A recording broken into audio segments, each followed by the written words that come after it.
ఒక్కసారి ఆవిడెవరో నాగరత్నమ్మ గారు అన్నావిడ, జోసెఫ్ అన్నాయన వాళ్ళిద్దరూ ఉన్నటువంటి బెంచ్ లో ఆ ఒక్కసారి ఏంటిది ఎలా జరిగింది అని చెప్పి అడిగితే నేను ఒక 5 నిమిషాలు చెప్పే అవకాశం ఇచ్చారు.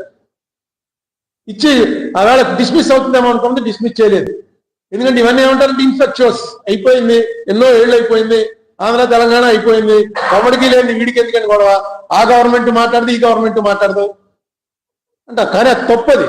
చరిత్రలో మన మీద పడ్డ వీళ్ళని ఏం చేసినా వీళ్ళేం తిరగబడరా అనేటువంటి మార్క్ ఏదో పడిందో అది తప్పది.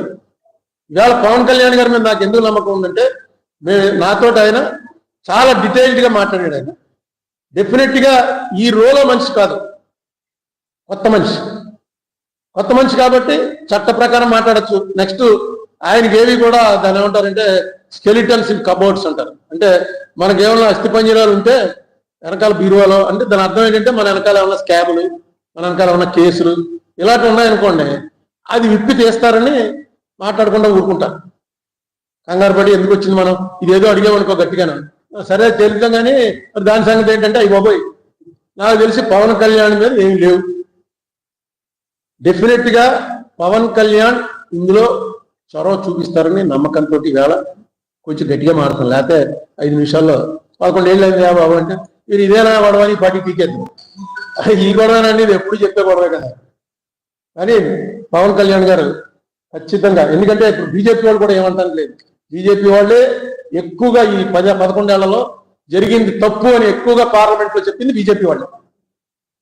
ఆఖరి కాశ్మీర్ విభజన చేస్తున్నప్పుడు కూడా దీని కూడా నడిచింది. కాశ్మీర్ విభజన ఇదిగో చర్చ చేస్తున్నాం, మీరు ఎక్కడ చర్చ చేశారు, ఇదిగో ఓటింగ్ పెడుతున్నాం, మీరు ఎక్కడ ఓటింగ్ పెట్టారు అని ప్రతి దాంట్లో ఆంధ్ర ఎలా చేశారు, ఎవడిచ్చాడు మీకు ఆ కాన్స్టిట్యూషనల్ రైట్, మమ్మల్ని అడుగుతారా మీరు అని ప్రతి దానికి రాజ్యసభ, లోక్సభ, మోడీ, అమిత్ షా ఇన్నిసార్లు అన్నా కూడా మనం దాని మీద చర్చ అడగాలి పార్లమెంట్ లో, కోర్టులో ఎప్పుడెట్ వేయాలి. వేయకపోతే మీ తరఫున వచ్చే పెద్ద ప్లేయర్ గట్టిగా చెప్పాలి. ఇప్పుడు ఎవడైనా పెద్ద అడ్వకేట్ ఒకటి మీరు పెట్టేటప్పటికే అసలు ఒక మూమెంట్ వస్తుంది. ఇది చంద్రబాబు నాయుడు గారు వ్యతిరేకం జరగదండి అనడానికి ఆయన కాదు, నాతోటి మాట్లాడాడు ఆయన పర్సనల్ గా. చంద్రబాబు నాయుడు వ్యతిరేకం, నేను జగన్ తోటి మాట్లాడలేదు తప్ప, చంద్రబాబు నాయుడు గారు ముఖ్యమంత్రిగా ఉన్నప్పుడు మాట్లాడాను, పవన్ కళ్యాణ్ గారితో మాట్లాడాను, కేసీఆర్ గారు ముఖ్యమంత్రిగా ఉన్నప్పుడు మాట్లాడాను, ఒక్క జగన్మోహన్ రెడ్డి ముఖ్యమంత్రిగా ఉన్నప్పుడు మాట్లాడలేదు.